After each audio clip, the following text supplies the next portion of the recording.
Welcome to sunny Valencia. So as you'll see, I'm just kidding, this isn't Valencia. That's what I've been training for the last 10 weeks or so, but due to the passport issue I couldn't get out, and I've booked into the Goodwood Marathon here today. So I'm at the Goodwood motor circuit here today, and I'm going to run the marathon, the same distance I've trained for, on a bit of a drizzly day, a bit colder than it was in Valencia, but I'm just going to push through and see what I can do on the day, going for that sub-3 goal.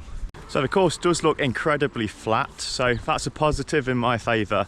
Not too much wind really, it stayed quite still. Might be a little bit windier on the more exposed areas on the outside of the course, and it's a little bit damp underfoot, but nothing too bad that it's going to sort of get my feet wet and get a bit irritable, cause blisters in the race. So lots of positive signs, with just about 20 minutes to go now until I get on my start line. So I'm going to go back, get my number pinned on, get those race shoes on, and try and get warm and ready for the Goodwood Marathon.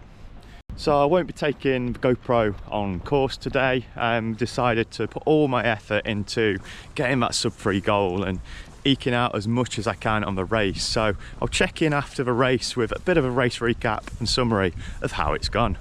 So here is said race recap and summary, and we're looking at this the day after the race. I'm back home now and I've had a little bit of time to reflect on how it's gone and share my thoughts on this race. So I've split it into a few different parts. I think there's 3 main parts to the story of my race here, and the first one was the first 5 miles. So I set off, I felt pretty good at the start, locked into a pace that I just left it completely to feel. I wanted to be running that first mile and not really look at my watch and just go with whatever was feeling comfortable. And when I look at my watch to see what it buzzed up at after the first mile, it came to about 6:35 for that first mile. So I felt like that was bang on what I was targeting. I've trained to run at this kind of pace in my long run sessions, in my shorter sessions in the week. I've been running slightly quicker than this pace,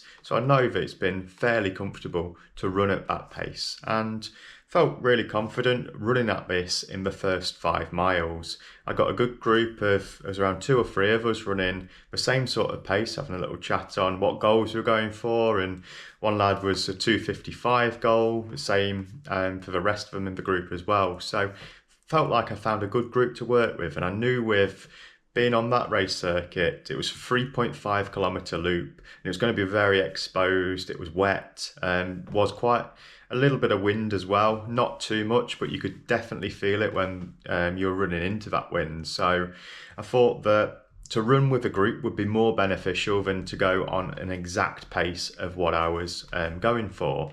But when we got to about 5 miles or so, I felt that this 6:35, 6:40 kind of pace that the guys there were pushing onto was a little bit too hot for what I wanted, and I felt myself that it was becoming more of an effort to try and push in and keep up with that pace. So I know from my experience that in marathons that I've just got to trust how my own body's feeling and to try and regulate my sort of temperature, my breathing, everything like this, my heart rate. Although I don't look at the specific heart rate in a race, I can kind of tell to feel that when I am trying to push on in a race, that I don't want to be doing this in a marathon. In a marathon, it's got to feel really comfortable. And the time when I need to push on is going to be if I can get to that, say, 15-20 mile point and still feel good. And then that's when I can empty the tank a bit more closer to the end of the marathon. You don't want to burn your matches too soon, because it just ends up in making it a very difficult experience for the last half and the last 5 miles of that marathon. So decided to drop back a little bit for the next, until halfway really. I thought that, well, I've got the first 5 miles in the bank. I've probably gained a minute on that one going through halfway in the 1:30, which 1:30 doubled is a sub-3. And I wanted to be a minute or 2 up on that, on halfway, so that I'd got some to play with in the second half when it got a little bit more difficult. So I don't want to be doing a massive positive split, but I know that if I was going through halfway in 1:30, mentally I'd really struggle to run a faster second half. I've not really done it in many of the marathons that I've done before. I tend to go through in just under what my goal pace is and have a little bit in the bank to play with, like I was saying in my preview. So I felt that going through halfway, ideally before the race, wanted to do this in 1:28. So I got a 2-minute buffer that if I ran, say, 1:30 to 1:32 in the second half, I'd achieve my goal of a sub 3. And that was kind of on plan for the day.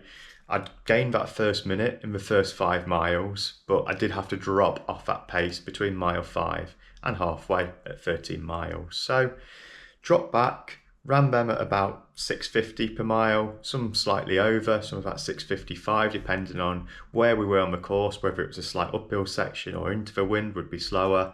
And then I was getting a little bit of the generous of the descent, and behind, with the wind behind me, I was gaining a bit of time on that section. So the splits did vary depending on where I was on that race course.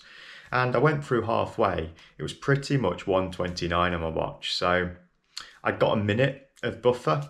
This is better than nothing, I guess, but for how I felt at halfway, if I was to run through a 1:29, I should have been feeling sort of really good, really fresh. But I felt that I was just fading with every lap that was going. I was finding it more difficult. I was having to sort of increase my effort to get the same sort of pace as the laps went on, and I fatigued more and I was out there on the course longer.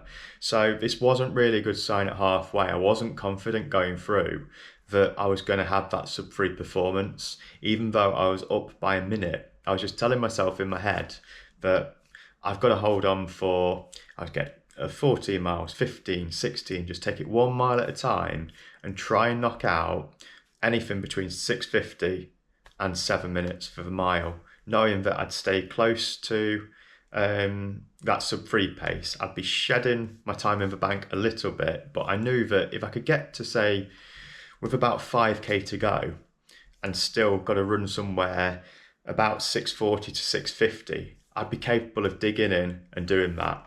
I just think I could have pulled on those extra reserves in the last 5k if I knew that the finish line was near and I could just really put the foot down, put that extra effort in. But knowing if I got to do that for, say, 10k or 10 miles, it was always going to be an uphill battle, I think, if I'd got to run that at sub 3 pace when I've been struggling to do that in the first half of the race. So as I said, going through halfway, 1:29 and getting more and more difficult at this pace, and tried to hold it. I was running in the 6:55s for the miles, and I held this for about 4 or 5 more miles and got to the point at about somewhere between 17 and 18. I think it was the end of the 18th mile when I was just coming up to the mile marker, clicking over, that I really found it tough. I was overheating. It was fairly warm. It was, say, 12, 14 degrees,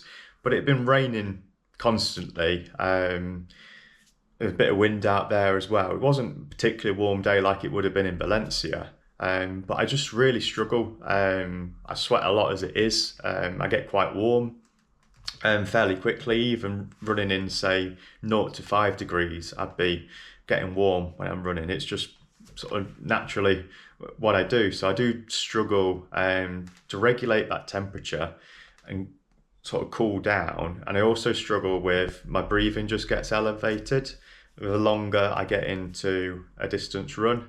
So it'd probably be all right up until 10 to 13 miles. But really, I've been noticing it as well towards the end of my 20 milers and the end of my longer runs, that whatever pace I'm doing them at, it's just that endurance of, say, running over 2 hours that my breathing just struggles to regulate. And that's just going to come with experience of doing these distances, of getting more training in the bank, really running consistently and being fit. And although I was telling myself all these positive things going into the race, all my key sessions, trying to give myself some confidence, I knew deep down that my training hadn't gone exactly how I'd liked. I know the build up with race week wasn't really going to be conducive to having a good marathon. Also, the sort of lack of sleep, lack of rest. Just went in the morning feeling a little bit burnt out, a little bit exhausted, and you need to be on that start line of a marathon, firing on all cylinders, really, everything going in your direction, because it's so hard, the event is, that it will just find any weakness you've got, whether that's a small niggle, whether that's a weakness sort of mentally, whether you're tired, you're ill, and it will just find you out. You can't hide from the difficulty of the 26.2 miles. And that's why it's such a great event, because you can put all the work in. You've got to do all the hard work. You've got to arrive on that start line in the best condition possible. And that's an art in itself.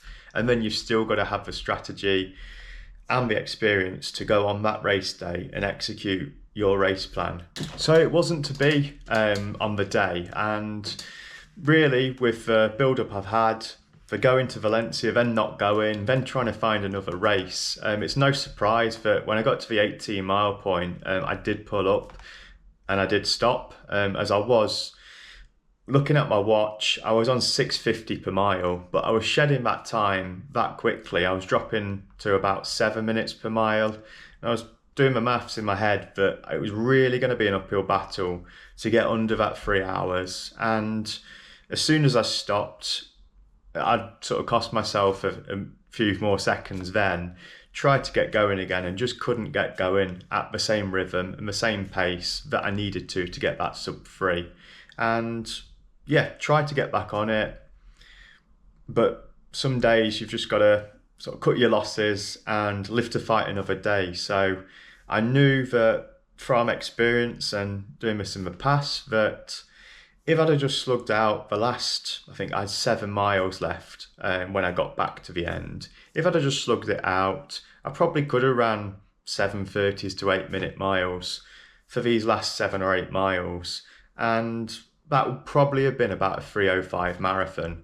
And yeah, it would have been, it's a very good time, 3:05 for a marathon. It's nothing to be sniffed at, but it's not really what I wanted going in to the race. I'd done 3 marathons last year, all just in that, just under 3:05, but not quite sub 3s. And I went out on the day wanting that sub 3 and knowing that probably confidence wise, I might not be quite there fitness wise and with the build up I had this week, but going out and giving it a good go and going out with that intent to run through halfway under 1:30 and give myself every chance of getting that sub 3. I still don't think if I went out a little bit slower, if I went through halfway in 1:30, 1:31, I would probably have the same result. I don't think it was going out too quick and blowing up was the issue. I think just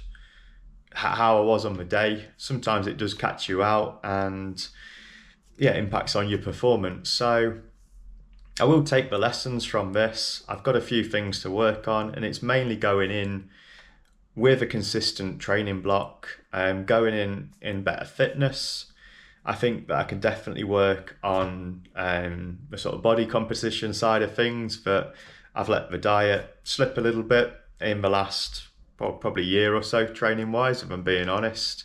And I can really, that's an area I can really nail and get down to the sort of times that I want to do if I'm a little bit lighter, as I have been in the past. So there's a few things to work on there, but I'm going to recover from this, lick my wounds and get back out there and try and get that sub 3 in 2026. So whether that's in April, whether that's later on in the year, that will be to be seen. But I know that I've got to get some good fitness and some good training behind me before I have these ambitions of getting that sub 3 finally after 2 or 3 years of not doing one. Just a final thanks to everyone who has engaged and tuned into this series. It's been really encouraging seeing the encouraging messages that people have been sending with my training, with the videos too, that it's been interesting to watch for their own training. And it's something that I want to keep doing and documenting my running journey